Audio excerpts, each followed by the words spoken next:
여러분, 오늘 이야기는 삼성 팬들이라면 한 번쯤은 고개를 들게 만드는 이름에서 시작합니다.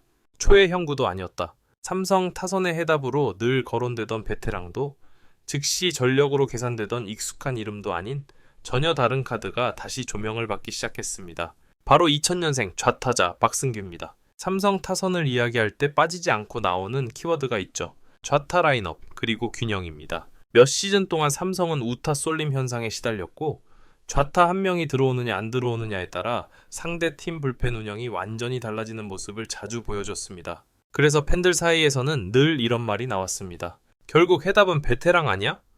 검증된 좌타가 필요하지 않나? 그 중심에 늘 최형우라는 이름이 있었죠. 하지만 시즌이 흐르고 여러 시도가 반복되는 과정에서 삼성 내부에서는 전혀 다른 방향의 답이 떠오르기 시작합니다.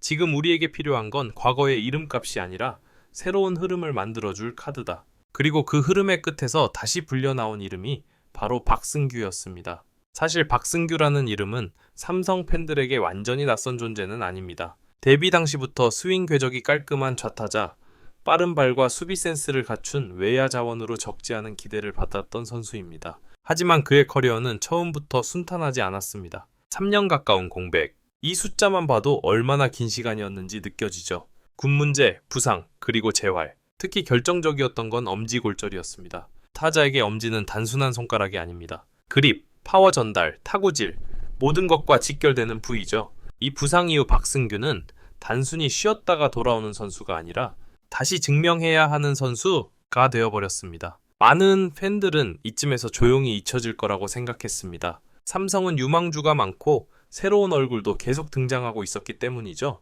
하지만 구단 내부의 평가는 조금 달랐습니다. 몸만 괜찮아진다면 지금 타선에 딱 맞는 카드다. 이 말은 괜히 나온 게 아니었습니다. 삼성 타선의 가장 큰 고민은 폭발력보다 연결이었습니다.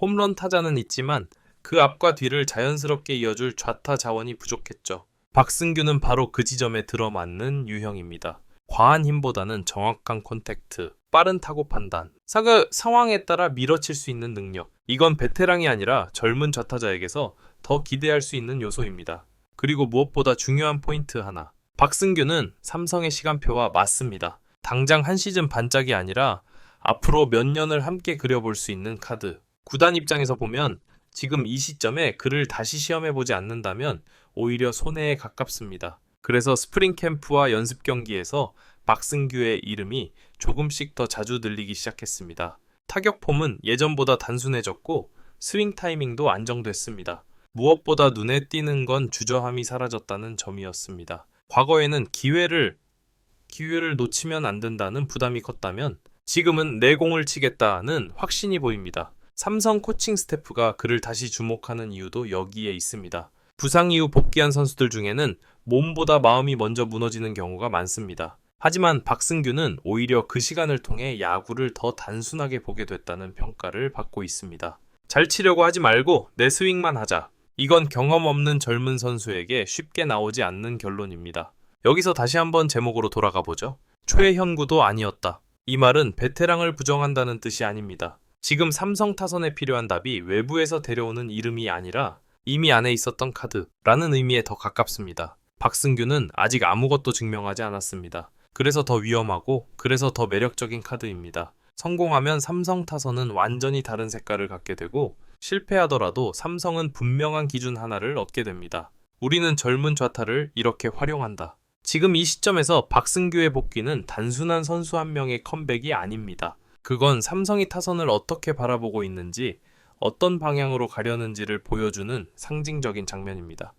이제부터는 왜 박승규가 삼성 타선의 진짜 해답으로 다시 불리게 됐는지, 그리고 그의 복귀가 단순한 미담이 아니라 전력적으로 어떤 의미를 갖는지 구체적으로 짚어보겠습니다. 1부가 배경 이야기였다면 2부는 야구 이야기, 조금 더 냉정한 분석에 가깝습니다. 먼저 박승규의 타격 스타일부터 이야기해보죠. 그를 한마디로 정리하면 전형적인 콘택트형 좌타자입니다. 홈런 타자가 아닙니다. 힘으로 밀어붙이는 스타일도 아닙니다. 대신 스트라이크 존 관리가 좋고 배트가 공을 오래 끌고 가며 방향성 타구를 만들 줄 아는 타입. 이런 타자는 요즘 삼성 타선에서 오히려 가장 희소한 존재였습니다. 삼성 타선을 떠올려 보면 우타 중심의 파워형 타자들이 라인업에 많이 포진해 있습니다. 한 방은 있지만 경기가 막히는 날에는 흐름이 끊기는 장면도 자주 나왔죠. 이럴 때 필요한 게 바로 큰 타구는 아니어도 투수를 계속 신경 쓰게 만드는 타자. 박승규는 바로 그 역할에 가장 가까운 카드입니다. 특히 주목해야 할 건 좌투수 상대 능력입니다. 많은 좌타자들이 좌투수 앞에서 약점을 드러내지만 박승규는 비교적 스플릿 차이가 크지 않은 편입니다. 이건 스윙 궤적이 과도하게 안쪽으로 말리지 않고 공을 끝까지 보는 습관이 있기 때문입니다. 삼성 입장에서는 상대가 좌투수를 내도 라인업을 크게 흔들지 않아도 되는 선택지가 하나 더 생기는 셈이죠. 그리고 또 하나 중요한 포인트. 박승규는 번트, 진루 타격, 주루 플레이까지 모두 가능한 선수입니다. 요즘 야구에서 이런 이야기가 조금 올드해 보일 수도 있지만 접전 경기에서는 이 한 베이스 차이가 결과를 바꾸는 경우가 여전히 많습니다. 삼성은 이 부분에서 분명 아쉬움이 있었던 팀입니다. 그래서 코칭 스태프는 박승규를 이렇게 바라보고 있습니다. 라인업을 화려하게 만드는 카드가 아니라 라인업을 살아 움직이게 만드는 카드. 이 차이는 큽니다. 그렇다면 그는 타선에서 어디에 들어가는 게 가장 이상적일까요? 현재로서는 상위 타선과 하위 타선을 잇는 연결고리, 즉 2번이나 6자 7번 자리에서 가치가 가장 클 가능성이 큽니다. 상위 타선에서는 출루와 압박을, 하위 타선에서는 상대 투수의 숨을 끊어주는 역할, 이 두 가지를 동시에 기대할 수 있는 몇 안 되는 좌타 자원입니다. 여기서 중요한 질문 하나. 3년 공백 정말 괜찮을까? 이 부분은 아무리 기대가 커도 냉정하게 봐야 합니다. 공백은 분명 리스크입니다. 실전 감각, 연속 경기 체력, 시즌 중 기복, 이 모든 게 시즌을 치르면서 드러날 수 있습니다. 하지만 동시에 이 공백이 장점으로 작용할 가능성도 있습니다. 박승규는 그 시간 동안 몸을 다시 만들었고 스윙을 단순화했고 실패에 대한 두려움을 어느 정도 내려놨습니다. 이건 단순히 쉬었다가 아니라 한번 야구를 내려놓고 다시 바라본 시간에 가깝습니다. 이런 과정을 거친 선수들은 의외로 초반 적응만 넘기면 안정적인 모습을 보여주는 경우도 많습니다. 삼성이 박승규를 마지막 퍼즐이라고 표현하는 이유도 바로 여기에 있습니다. 지금 삼성은 베테랑도 있고 중심 타자도 있고 유망주도 어느 정도 갖춘 상태. 하지만 이들을 하나의 흐름으로 묶어줄 카드가 딱 하나 부족했습니다. 그 자리에 박승규를 끼워 맞춰보겠다는 겁니다.